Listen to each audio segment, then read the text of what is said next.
Assalamualaikum warahmatullahi wabarakatuh.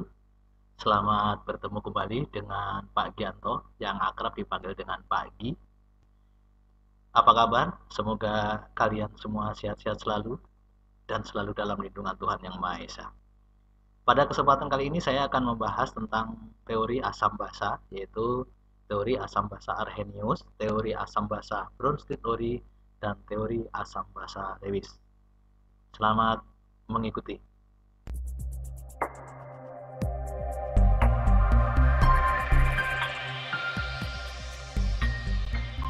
Baiklah, sebelum saya lanjutkan materi teori asam basa, ada pertanyaan buat kalian semua yang harus kalian jawab sebagai tugas pembelajaran hari ini.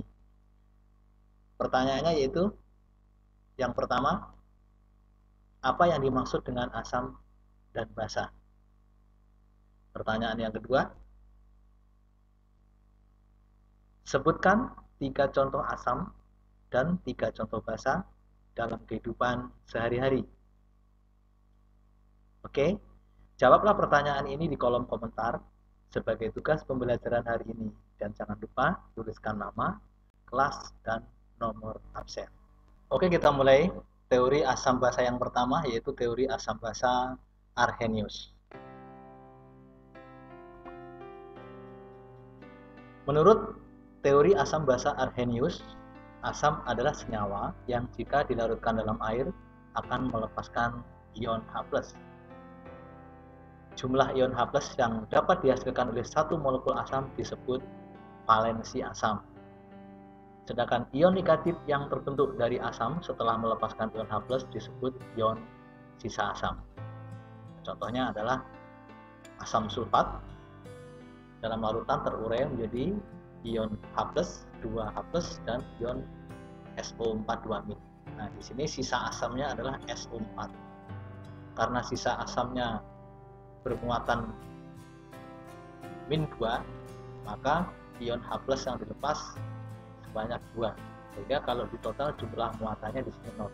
Muatannya 0, maka di sini jumlah muatannya juga 0. 2+ ditambah 2-min.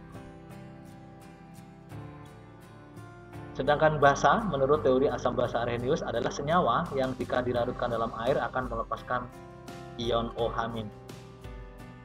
Jumlah ion OH- yang dapat dihasilkan oleh satu molekul basa disebut valensi basa. Contohnya, CaOH2, kalsium hidroksida, dalam air akan terurai menjadi ion Ca2+ dan 2 ion hidroksil atau OH-. Kita perhatikan di sini CaOH2 adalah netral, tidak ada muatannya. Ini muatannya adalah ion 2+, di sini 2-min. Sehingga kalau dijumlah 0. Ini jumlah muatan di ruas kiri dan kanan sama. Berikut ini adalah contoh dari senyawa asam dan reaksi ionisasinya. Yang pertama yaitu asam fluorida, valensinya 1, kemudian HCl, asam klorida, valensinya juga 1, jadi banyaknya H+, 1 berarti valensinya 1. Kemudian ada asam bromida, HBr, H+-nya juga 1, berarti valensi asamnya 1. Kemudian yang satu lagi adalah asam iodida, valensi asamnya juga 1. Asam fluorida, klorida, bromida, dan iodida ini dikenal dengan nama asam halogen karena terbentuk dari unsur-unsur atau atom-atom halogen ya, klor, brom, yodium. Berikutnya HCN, yaitu asam cyanida. Di sini H+-nya 1 sehingga valensi asamnya juga 1. H2S, asam sulfida. Jumlah ion hidrogennya 2, berarti valensi asamnya 2. Asam nitrat, HNO3. Ini sisa asamnya NO3-min. NO3-min berarti di sini H+. Jadi kalau kita perhatikan di sini muatan di sebelah kiri dan kanan harus sama. Di sini HNO3 kan tidak bermuatan atau 0. Di sini kalau dijumlah +1 dan -1 muatannya 0, gitu ya. Jadi sisa asamnya NO3 nitrat.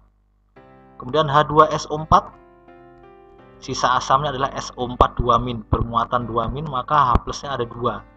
2H plus 2- kalau di total 0. Nah, karena jumlah atom hidrogennya 2, maka dia adalah valensinya 2. Kemudian asam fosfit H3PO3.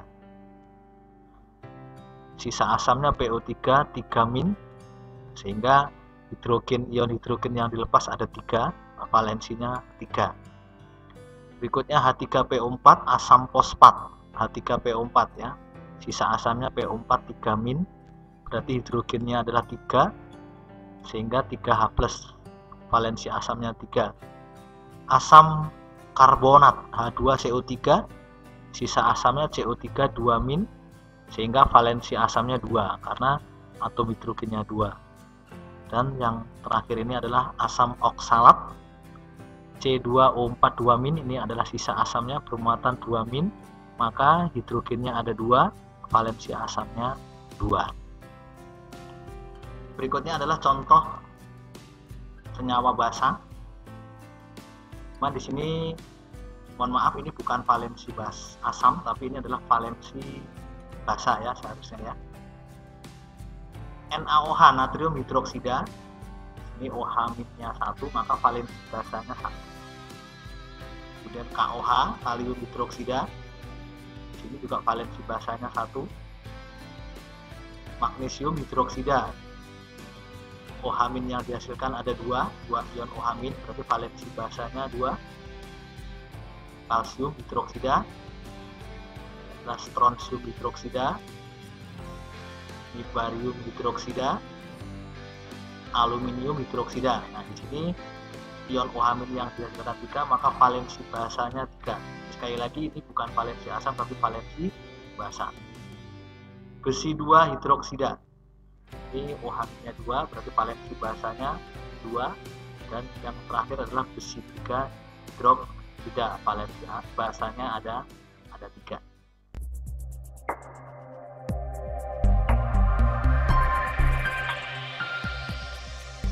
Menurut teori asam basa Arrhenius, reaksi antara asam dan basa akan menghasilkan garam dan air.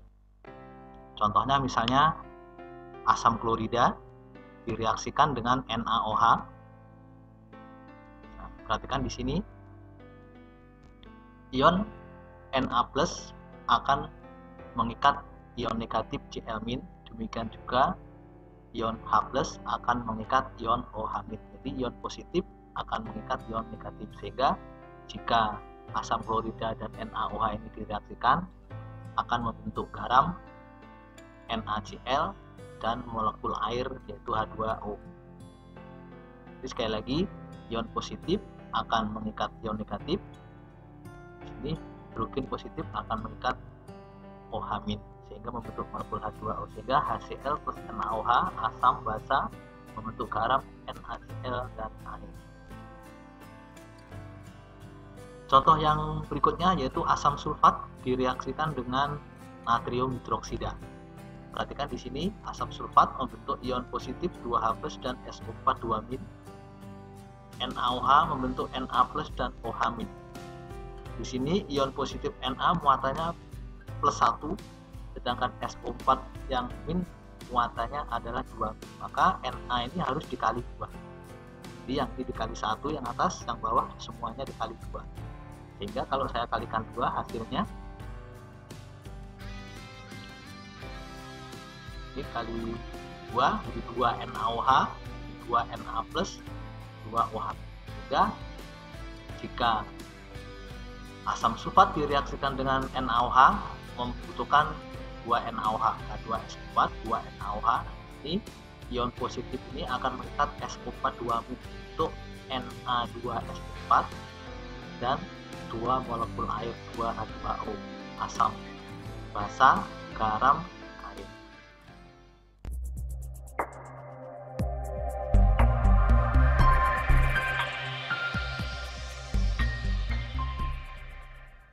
Oke, kita lanjutkan ke teori asam basa Bronsted-Lowry. Menurut teori asam basa Bronsted-Lowry, asam adalah spesies ion atau molekul yang berperan sebagai donor proton, pemberi ion H+. Sedangkan basa adalah spesies ion atau molekul yang berperan sebagai akseptor proton. Menurut teori asam basa Bronsted-Urey, reaksi antara asam dan basa akan menghasilkan basa konjugasi dan asam konjugasi. Perhatikan contoh berikut ini. HF di sini sebagai asam, karena HF akan memberikan ion H+ kepada H2O, sehingga H2O ini berubah menjadi H3O, sedangkan HF karena memberikan H+ berubah menjadi F-. Sehingga HF berubah menjadi F-, merupakan pasangan asam dan basa konjugasi. Sedangkan untuk reaksi yang ke kiri, karena di sini reaksinya bolak-balik ya, yang ke kiri, F- ini bertindak sebagai basa karena akan menerima H+ dari H3O+, sehingga H3O+ karena memberikan H+ akan berubah menjadi H2O. Karena dia memberikan, maka H3O+ ini berfungsi sebagai asam, berubah menjadi H2O yaitu basa, sehingga antara H3O+ dan H2O adalah sebagai pasangan asam basa konjugasi. Sehingga pasangan asam basa konjugasinya yaitu selisih 1H, HF dengan F, kemudian H2O dengan H3O+. Kalau kita perhatikan antara asam dan basa, selisihnya adalah 1H.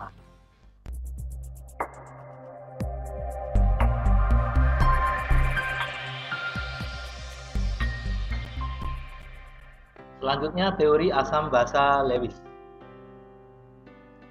Menurut teori asam basa Lewis, asam adalah spesies yang berperan sebagai akseptor pasangan elektron atau penerima pasangan elektron bebas (PEB). Sedangkan basa adalah spesies yang berperan sebagai donor pasangan elektron bebas (PEB) ya, pemberi pasangan elektron.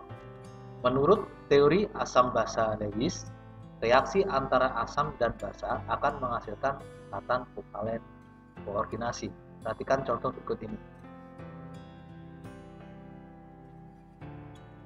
NH3 karena atom pusat N memiliki pasangan elektron bebas, maka dia bertindak sebagai basa, akan memberikan pasangan elektron ini kepada BF3.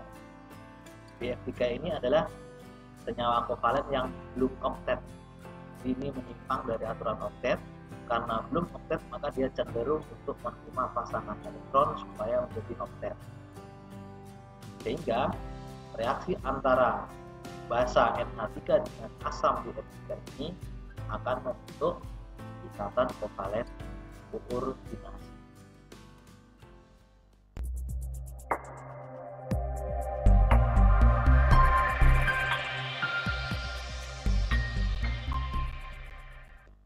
Demikian tadi pembahasan teori asam basa. Jika ada pertanyaan, silakan tuliskan pertanyaan di kolom komentar ya. Sampai jumpa di video pembelajaran berikutnya, dan saya akhiri sekian. Wassalamualaikum warahmatullahi wabarakatuh.